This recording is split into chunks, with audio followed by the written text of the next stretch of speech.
Well, welcome to the Move the Stairs episode 101. 101, how about that? We're recording on November 8th, 2024. It's crazy to think 101 episodes. This episode, we are so glad to be joined by Jessica Sidener. She's the Director of Marketing and Community Relations for the Arapahoe Libraries District. And she's going to talk about how her and her team are consistently working to move the stairs for the betterment of their staff and their library patrons. You know, working for a modern library, a quote unquote library of things now, brings up the potential to encounter modern issues. And the Arapahoe Libraries offers so much more than just book checkouts. It truly is a library of things. It's a community hub, which means it's not really shielded from the cultural, political, or socioeconomic challenges that many other businesses and local government entities encounter on a daily basis. You know about all those things. There's all kinds of challenges out there right now. But fortunately, Jessica and her team are really proactive, and they see every challenge as an opportunity, which, as you know, is a key fundamental of brand protection PR. So without further ado, we are so excited to be welcoming Jessica to the podcast today. A warm MNC welcome to Jessica Sidener from Arapahoe Libraries District. Emphasis on warm, Jessica, because as we're recording this on November 8th, it is dumping snow in Denver and where I live in Colorado Springs. Big time, big time. Luckily, we can do this all virtually. In the nice coziness with a cup of coffee, at the ready if we need it. So before we jump into the conversation, tell our audience, tell us a little bit about yourself and your background, how you came to work with Arapahoe Libraries, and ultimately what your role is in your position as Director of Marketing and Community Relations.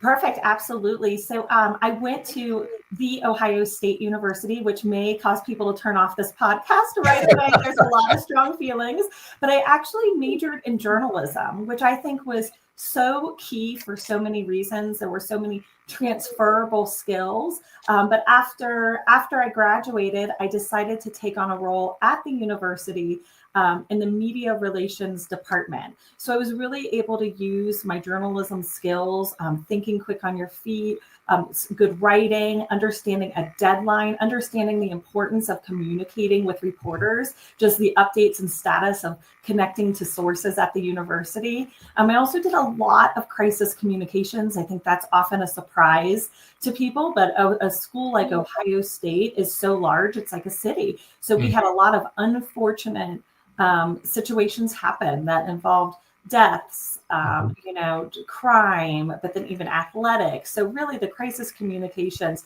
there was a wide spectrum of what we tackled at the university, working with both local, state, and national and international news outlets. And then after that, I ended up doing marketing for a restaurant, specifically Panera Breads, and I worked for a franchise. And I really like to mention that because there are so many experiences, skills, strategies that I take both from my time at Ohio State and from Panera Bread and apply those to the library district, which is interesting. I often say bagels and books, they're not that much different, but you can actually draw a correlation between strategies and reaching your audiences. So started at the library district. What is interesting is I'm not a librarian. So much like, for example, hospital systems have public relations, communications, and marketing professionals, it doesn't mean that they're necessarily nurses, healthcare providers, and physicians. So it's the same with the library district. I also make note of that because what makes, I think, Arapahoe Libraries such a wonderful place and a unique system is that we have been able to successfully collaborate and bring together our employees who both have library backgrounds and who do not have library backgrounds. So that creates a really unique, I would say, competitive edge in problem solving, looking for creative opportunities, doing things that are innovative, because it is so important to find that balance, right, of the nostalgic library, the purpose of libraries in this country, but then also be innovative. And the kind of the crazy thing is we serve everyone. So we have to be a little bit of everything. So having librarian professionals and then professionals from other industries really creates it for a great situation at Arapahoe Libraries. So in my role as Director of Marketing and Community Relations, gosh, in a nutshell, there's a lot of things under that umbrella, under my division. I really feel fortunate that we've got so many great teams in all those areas. So when we say marketing and community relations, traditional marketing, public relations, brand identity, crisis communication, social media, website, internal communications, writing, editing, everything that you would picture with traditional PR and marketing. The community relations side is really another exciting arm. We have, believe it or not, cafes under community relations. I can, not under community relations, but that's another area that I oversee. Cafes, community conversations, community partnerships, volunteers. So I also oversee programming and events. So programs and events are done all throughout the library district, but we typically do kind of the more, what I would call signature events, the larger one, the high profile authors and so forth. We did a thing called Phantom Circus, which was like Cirque du Soleil, but completely free to our patrons. And all of these areas work together to promote the library district brand and what we have available in non-traditional ways, because we know that there are people who are coming into the libraries and experiencing us and love us, by the way.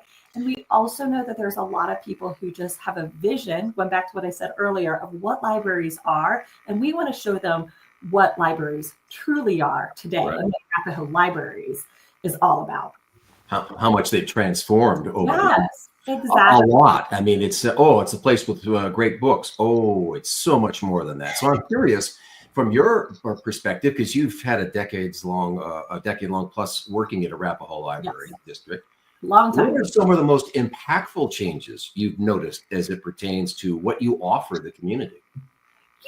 I would say big picture, it is being willing to look at our service differently and recognizing we can serve the patrons in a different way beyond books and research. That's still important, but these other ways are just as impactful. We have evolved so much in our programs and events. That is an example. It's not just, and I know I use the example author events, but these are events that are educational. They can be hobby focused. They give opportunities for families to do really unique things that they would probably not be able to do otherwise. Of course, moving to the virtual space as well. I know that one event we did was with a Santa Claus, and we did it over Zoom. And that was the first time we did that. It was kind of like, oh, how is this going to work? But the kids loved it because they got this like little one-on-one time with Santa Claus over Zoom. So we just continue to look for what's on trend, what's interesting to the community, not just our active patrons, but what's interesting to the community, and then how can we respond to that? So technology is a big thing too. There's technology is always evolving, and we pride ourselves in giving our patrons and community the ability to access technology that they would not normally be able to. It's not just maybe that they can't afford it, but they wouldn't want to invest their money in it before trying it out. So it's like, here, come to the library. We'll give you that opportunity. And all of this is accessible and free. And especially these days, I feel like that's a big value add. Entertainment, connection, education, and serving a wide variety of audiences. I mean, our demographics are so unique. We really fill in that gap in the community that you're not going to get anywhere else. And I think that's what makes libraries so unique. So we're evolving all the time. And what's one of my favorite things to surprise people and say, oh, the library district's offering this, or, right. And a library? Really? Can't believe that. So that's a really fun way for me to hear what's resonating with the community, but it's okay that they're surprised. But we just want to make sure that they are aware too. Sure. So, Jessica, how do you come up with those surprises? Because your community, when you're talking about community, we're talking all ages, all ethnicities, all genders. I mean, it goes on and on and on. And so, in trying to figure out what those programs are, how do you brainstorm? How do you come up with the things that you think will really touch the different communities? Well, we are so lucky because we have 8 facilities all across Arapahoe County. We go as far west as the Sheridan community and as far east as the Byers Deer Trail community. And so what is so fantastic, we have more than, at least 330 employees, maybe close to 350 employees. But what we do is we collaborate. We're always looking, collaborate with the people who are working in the libraries. So the librarians, the teen specialists, the storytime specialists, everybody who is interfacing with the library patrons on a day-to-day basis. My team will work with them to determine the trends that are happening. What are they hearing in the community? What events did we have that were really successful? And that's really how we determine what we're going to do, when, where, and how. So it's really important. We have such passionate staff across the board, but to really listen to what the patrons are saying and also paying attention to the greater trends in the community. And I would argue library trends are important, but equally as important are trends outside of the library industry that we can then introduce to the library industry. So it's a really big collaborative effort. And in fact, I'm so excited. One position that we recently added also in my division is a community insights coordinator. So we are really great at gathering data. Now this is going to elevate that position is going to elevate it because there's circulation data, there's traffic data, there's anecdotal data. I mean, there's so much program evaluation data. Instead of having that kind of spread out, we're going to bring that all together to even inform future strategies, initiatives, programs, and ideas even more aggressively. So we're excited about that, where we can really respond to what the patrons need. And I will tell you anecdotally, they're looking for connection. They're looking for connection. And I think we provide that in so many different ways. And it's just both to patrons who are longtime users of our services, but also patrons who are new to this community from out of this country or the underserved population. We want everybody to have the same access to information and resources and have those experiences. We want to be able to provide those. I love that you brought up data. Like I'm sure you saw my ears perk up. I did. Yes, data. Yes.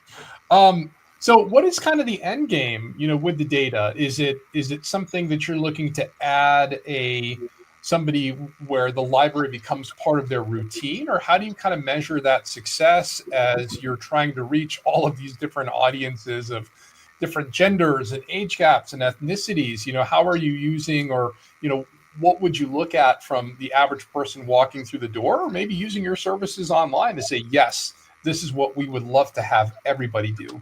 Absolutely. That is a great question. And there's so much work involved in it to be very intentional about it. It is important for me to state that we've always gathered data. The fact is, again, kind of Diane, back to your question, serving everyone is really tricky. And we are a large organization.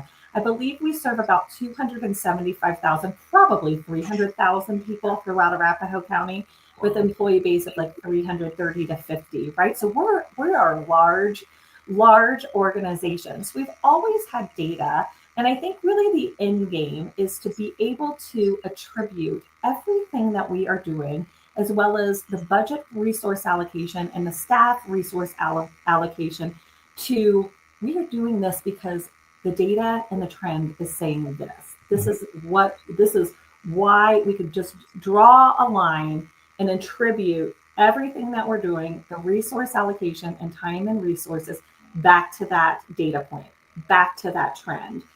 Because it is hard. It is such it's such a great thing to serve everyone, and it's so challenging to serve everyone. And we have such creative and passionate staff members. So we all have wonderful ideas, we have wonderful experiences. And the reality is we have limited, just like everyone else, limited time, money, and resources. So by really narrowing in on what the community wants, we will be able, we can say confidently to our public and our patrons and our community, we are offering this because you told us this, or this is what the data is showing. Arapahoe County also has some great data that we're incorporating into this. And right now, again, using data isn't necessarily new. Elevating how we're using data is what the strategy is right now, which I think is incredibly important. But data is nice, but if you don't have the right infrastructure, right? Yeah, If you don't have the right ways to share the data effectively and efficiently, broadly, so it's tied to, again, the projects, initiatives, resources, and the greater strategic plan, it's worthless. So right now we're really focusing on that infrastructure piece, using the technology, whether it's AI or other automated ways that data can be populated, and we can review it and look at the trends. So it's an exciting time for the library district. It's such an exciting time to have an organization that can respond to what the community needs, and we're very lucky to be able to do that. Yeah, you are. I mean, it's looking at it strategically. Yeah, because Right. you're right. You can drown in data, right? You're Right. like, yeah. I'm going to talk about the media because we always do, because we're all former journalists at MNC, and you're a journalism major. So I'm curious, how significant of a strategy is leveraging the media to share with the public all the different things you offer? That you're not the library of years ago. You have such modern things. And I'm also curious, do you find, is there one medium over the other that works better for you? Is it TV? Is it digital? Is it print? And why? Oh, media is so incredibly important. And most of my team, a lot of them have media backgrounds as well in some shape or form. And goodness, I think the blessing and the curse with media, first of all, is that we have so many wonderful things to pitch and to share with various reporters and members of the media that it is hard deciphering what to do. But one of the things that I'm really proud of, beyond just pitching stories, which we can talk about, is we really understand the value of having relationships, meaningful relationships with the reporters. So I know, it's not just about pitching something because we are just trying to pitch a certain number of stories a week or a month. We want to make sure that, excuse me, my nose, it's the cold, right? The nose is cold, so it's kind of running. So I hate to do that, but I have to.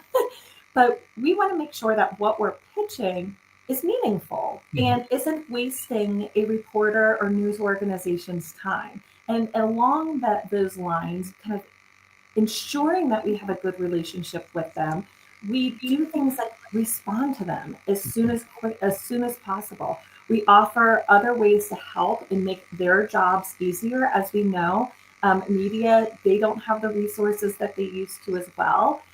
So we're just always looking for ways to continue to build those relationships with the members of the media, because here's the reality. They're also part of our community. And this is an opportunity for us to reinforce our brand in a positive way or not, or detract from it. So we love media relations. And really, I would say, going back to your question, Mitch, I find that television tends to be the best for us, or maybe just we tend to focus on TV more because so much of what we do is so visual. I mean, it is bright, it is happy, it is people connecting, discovering, doing new things. It's a visual story, and our stories are often visual. So media relations, though, is a big strategy for us. And I think it should be a strategy for all organizations, because let's just be honest, things don't always go your way. Things come up, and that's true with the library district as well. When you have what I consider to be crisis situations, and that doesn't even have to be a violent situation to be a crisis situation, it is very good to have those media relationships in our back pocket. So, and of course, having assistance and help with MNC is huge, because although I'm a media relations professional, my team are all media relations professionals and also crisis communication professionals. The reality is, when you are living, breathing, and eating a situation that is not so fun, it is always helpful to have a team of people such as yourself who are external and who can provide some objective perspective and strategy. Because in the world of PR, it'd be so nice if we were all robots and had no feelings or emotions tied to things. But that's just not the reality. So I don't know if that answered your question, Mitch. Sure. Feel free to chime in if I missed something. No, that was key. I mean, you think about if you've got visual things to demonstrate how you're serving the community. Yeah, television probably works very good for you. So Yes, yeah, you did. Yes. And I want to piggyback on that. I mean, the visuals are so important, but what are the types of stories that you think really move the needles, really touch your patrons, really build that sense of community and loyalty? Are there any that really jump to mind? Well, I would say, and there's so many, because we impact the community in so many different ways. And what's challenging about that is I always say to new library district hires, like, you are going to be impacting individuals' lives in ways that you are never going to know. So I really like to focus on the stories that have direct impact on the patrons. And one that comes to mind was the prom dress drive, which was such a beautiful story, because we had our library district basically collected donated prom dresses and then created a shop for all people who were going to prom. It didn't matter gender, it did not matter size. It was just, if you were going to a prom or some sort of similar dance at your school and wanted to engage with the library in a unique way and shop, again, everything was for free though, for prom dress there,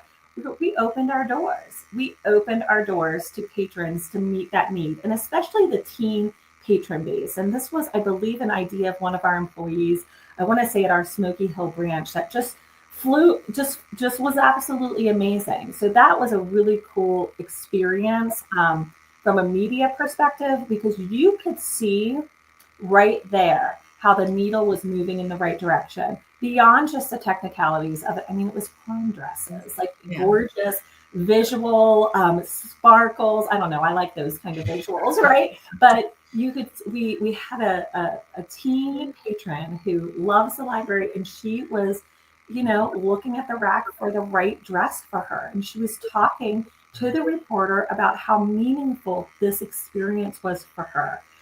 It wasn't only meaningful to the teens, but I would guess it was meaningful to the parents too, because we know prom's pretty pricey and those dances are pretty pricey. So it was a different approach to engage a unique audience such as teens. Anybody who's had teens, it's sometimes a tricky audience to engage. And instead of saying, hey, come here and play video games or read your books, come here to get your prom dresses. It just was, and you could see the impact right then and there. And it also was a way to serve people who, were always clean. I shouldn't say I'm always cleaning things out. I have a goal to clean out closets, right? But, for those people who wanted to contribute some of their gently worn dresses and tuxes and jackets and all of that, they also had a way to engage with the library in a different manner. So that was, I think, an example of a great story where we could see immediate impact, and that's not always possible. Right. But in this case, we could, and it was inclusive, and it was welcoming, and it was non-judgmental. And I think it took a topic that sometimes, especially for teens, can be vulnerable, awkward, whether it's financial, body shape, gender, whatever, and we made it into a beautiful experience for them. You moved the stairs on that one, Jessica, for sure. Yeah, that will be memory for years. That's right. So how do you do it? You have an organization, 300 employees, you serve 275,000 people. You're pitching media, of course, but you're going to get media requests as well. And honoring that request is deeply important to you as an organization. So when the tables are turned and people are reaching out to you for a media request or comment or a story idea, how does that process work so that you are honoring the deadline, you are honoring that reporter's time, and ultimately getting them the very best spokesperson that they can get to talk about that particular story? Absolutely. I think that what is key to that is having a very strong internal collaborative process that goes beyond the public relations and the marketing team. And I really credit not only our marketing manager, Ginger Matson, but also all of the library leadership and managers of the facilities and various departments across the entire district, because for that to happen seamless, that really involves everyone. In the perfect world, the media would just call our department, and it just doesn't work. It just doesn't work that way, because not only would they can they contact Arapahoe Libraries, obviously by phone, by email, through the website, through social media, and just by popping into a facility, right? So it is really key that everybody all throughout the library district, beyond, again, the PR and marketing department, know exactly what to do when a member of media approaches them. And, our goal is not only to make it easy for the media, but also make it easy for our employees and our staff. We don't want them to be burdened by, like, what do I do? How do I handle this? So I really attribute it to strong infrastructure and processes. So no matter how we get a media request, it is routed through a certain channel to basically, we have a media hunt group that is our communications team, and it's pretty seamless. So people will let us know that, hey, so-and-so has contacted us, and we work really hard to respond to that member of the media, whether a producer or reporter, right away, and get more information about their story. And again, our goal is not only to really help the reporters, but of course we want to put Arapahoe Libraries in the right light too. So there's a balancing act there, and to prepare to ensure that those who are working at Arapahoe Libraries and serving as spokespeople, we have worked really hard to make sure that they will look at media opportunities, if they are chosen by us to be a source, as something fun, as an opportunity to talk about the greatness that we're doing. So we have gone through extensive media training with various spokespeople all throughout the library district, thanks to all of you. So we are confident that when we get that media request, we really sometimes have to drill down and have that relationship and that conversation with the reporter or the producer. What are you looking for? What's your deadline? What do you think about this idea? How can we help? Just making it as easy as possible for everyone. And then assessing on the Arapahoe Library side, depending on the topic, depending on the medium, the vehicle. Is it print? Is it television? We really look at who would be the best source, who would be the best person at Arapahoe to talk in a way and to share in a way that is going to be helpful to the reporter, but most importantly, resonate with the patrons as well. So it's a little bit of matchmaking, but we have a whole group of people over here who are trained, they are comfortable, they are aware of what to do and how. And if they get, if we ask them to help with a story, we go through talking points. We do trainings, additional trainings. We do scenario planning and role playing. I do the same thing. If I'm going to be a spokesperson, I get with either M&C or Ginger on my team, and I say, start asking me questions. And what's been really, I think, so awesome about this experience, and not only the infrastructure, the process, keeping it seamless for all, but the media training side, you have people, and you all could attest to this, come into the media training and just be scared. I don't think like they've eaten the day before. They think it's going to be this horrible experience. And they walk out of there learning, they can do it. They're more confident and they've got skills that they didn't even know exist. Right. And what's really important about the media relations training and being, comfortable talking about fun things, but sticky wickets too, is that it's not just with the media. It's with your day-to-day existence in your lives, at your neighborhoods, your churches, the organizations in which you're volunteering in, right? There's opportunities to use those skills. So it's always fun to watch people. I find the people who are the most nervous end up being the strongest sources and the strongest interviewees. So that's a little bit about our process, but I'm very proud of it. And it's taken a lot of work. And by no means is it smooth. There's been lots of rocky times. We've had a lot of lessons learned. And even having an airtight process, you can pretty much guarantee something's going to go outside of that process too. Sure. And that's okay. Yeah, you learn from that, because everything you just said applies to even a negative media request. And by that, I mean, if you get a call from a reporter, they see something that's happening in a different state or across your own state. Do I really want to comment on that? That may not be the road I want to go down. Everything you just said does apply to that as well, doesn't it? Yeah, absolutely. Absolutely. Jessica, one of the things that I love about Arapahoe Libraries is how you're so forward thinking. You're always looking ahead, which is such a huge and important part of preparing yourself and saving your reputation. And it's certainly part of moving the stairs. Right. And I'm just wondering if you have an example of where looking ahead and moving the stairs really made a huge difference for you in your job. I would say the example that would be top of mind, because I'm living, breathing, and eating it right now, and it's really literally and figuratively moving the stairs, is how we have addressed our administration building. So basically pre-COVID, the support functions of the organization, so marketing, finance, facilities, technology, all of HR, all worked in an administration building. That's very similar to what you see with school districts. Well, once COVID happened, those departments, for the most part, went virtual, and we're still virtual. But keep in mind, we had this wonderful building that technically is owned by the taxpayers. And what are we going to do with that building? We're not moving back into the building.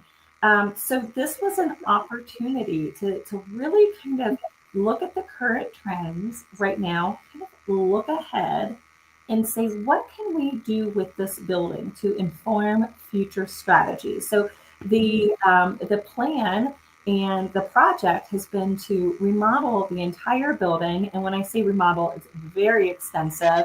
It's all the fun things that you would think about, like carpet and paint and art. And we're adding a podcasting studio and a recording studio, a photography room, a multi-purpose room, a cafe. That's all fun. And then we have things like roof and HVAC. Not so fun, but necessary.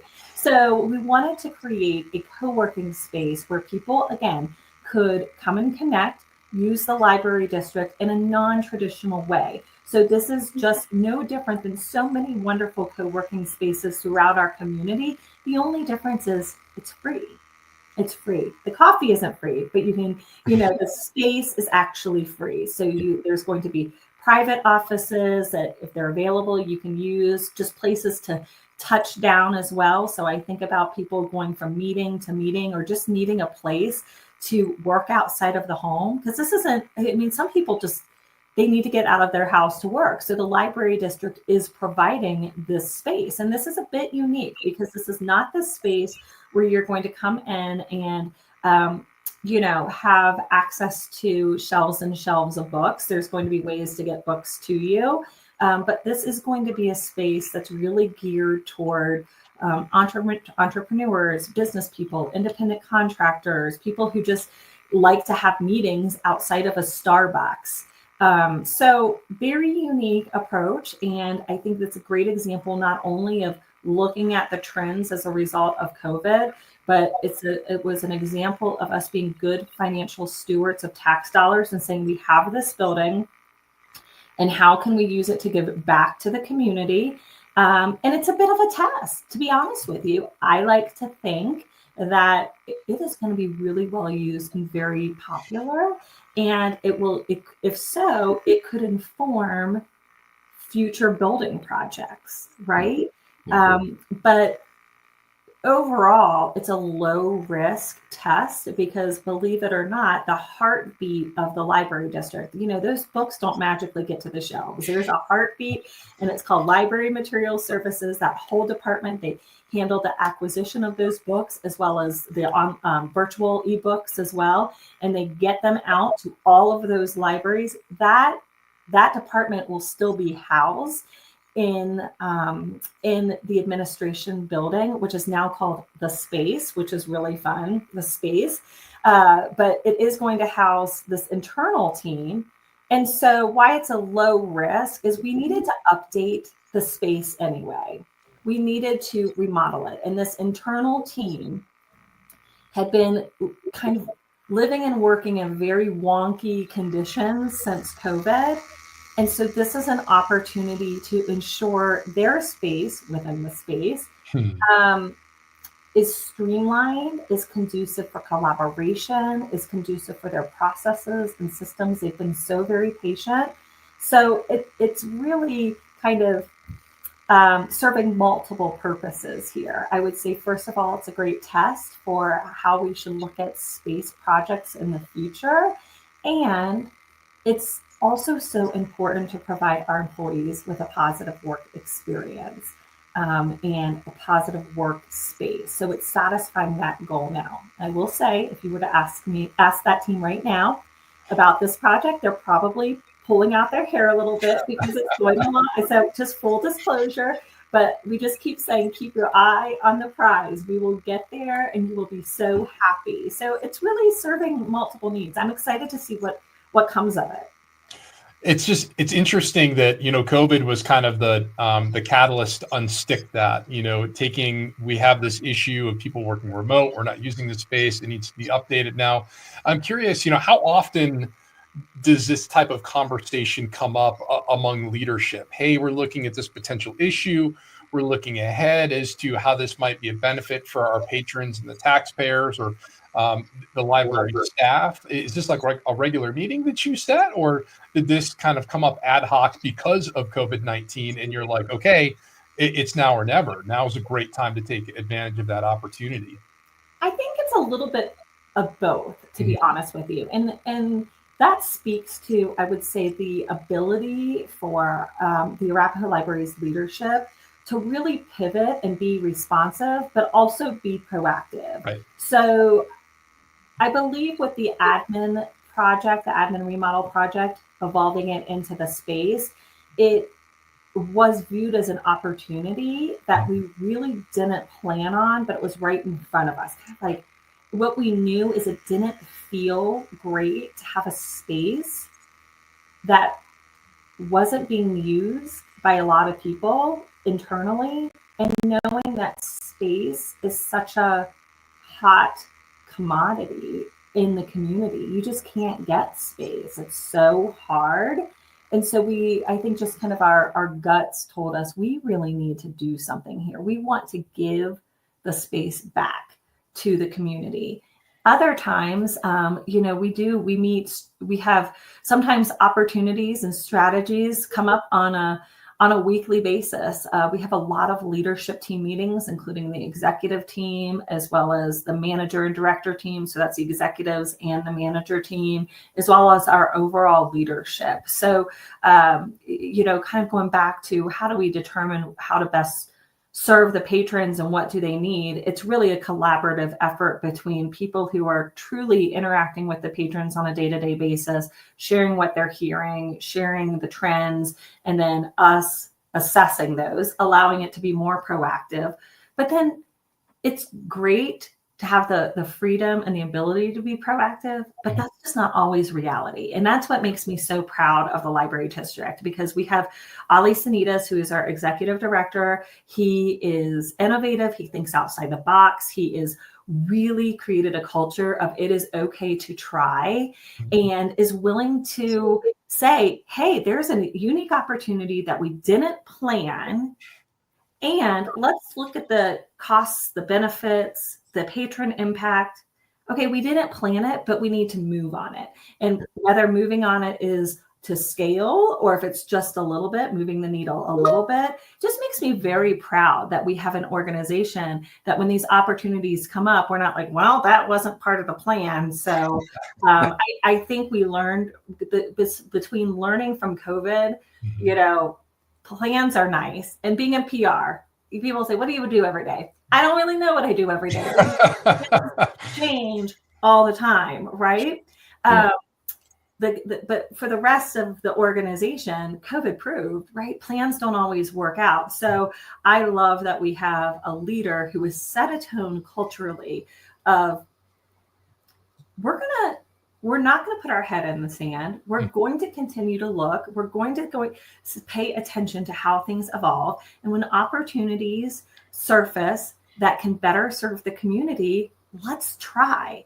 And that is a huge thing that from a leader that you don't want to take for granted, because that's I think a unique aspect for Ollie, being the executive director and encouraging teams to try and be responsive versus getting in strategy or process paralysis. So it's having to marry both of them, right? We want to be strategic, but we want to embrace opportunities. We also have a director of innovation, Anthony White, who also really allows for that to happen. So strategy, opportunities, and then when we kind of can put the umbrella of what do our patrons say and what do they need, and we have all of that at a touch of a finger called our data, that is just going to make, we're already amazing, but we're going to be even more amazing. Yeah, it requires you to be nimble. Yes, you got to be open to those things. So I could have just said nimble, but I somehow made it a 20-sentence long explanation. Nimble. Yeah, you don't just sit there with, like you said, with your head in the sand. So you touched on a few little offerings, and I'd say just a few because there's so much that you offer the public. If someone wants to learn more about Arapahoe Libraries District, where do they go? ArapahoeLibraries.org. It's fantastic. And don't just use the website as something to find out of what's going on in the facilities. Go today. If you're in Colorado and it's snowy and you're like many of us that don't ever want to leave the house the entire weekend, the virtual offerings are awesome as well. So many great things, but ArapahoeLibraries.org. Awesome. All right. Well, thank you so much for joining us on the Move the Stairs podcast today, Jessica. It was an amazing conversation, and we really appreciate you taking the time to be with us today. Thank you so much. I hope you all stay warm. Have a wonderful day. We will absolutely do our best. Okay, take care. Thank you so much. I got to say, I loved how she talked about connection and how, from a Move the Stairs standpoint, the first thing you have to do is you have to build that loyalty. And that's all about connecting, and how the library looks at so many different ways to connect with so many different people, whether, male or female, young or old, no matter what the ethnicity is. I just love that the whole prom dress suggestion was just phenomenal. So that was really fun to listen to. Well, it's a nice segue too, into the media portion of this, talking about how that particular story was impactful and really honoring the media. There's pitching the media, stories that you come up with that, like the prom dress story that did get covered, but also having a process in place where something comes up that, could be really helpful for the library, but may also be concerning for the library, and knowing how to process that information efficiently and also do so in a way that ultimately maintains your message as an organization is just so incredibly important. And also Jessica's journalism background. It's always fun to have somebody else with a like mind on the podcast with us. Yeah, when she said, understand the value of relationships with the media, I'm like, yes. She's singing our song. We say this all the time. When she talked about maintaining and creating that resilient brand, they also talked about looking at what the community needs.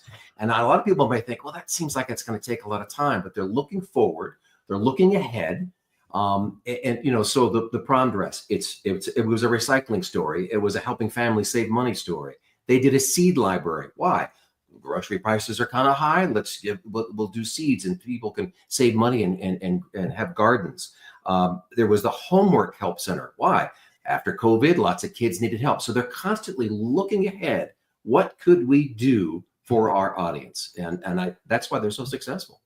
Yeah, just a great podcast interview. 10 out of 10 from our team. So we have to thank our special guest, Jessica Sidener. Once again, she's the Director of Marketing and Community Relations for Arapahoe Libraries District, for joining us on the Move the Stairs podcast. And thank you for listening or watching. And we hope that you'll join us again next time for our all new episode of the Move the Stairs podcast.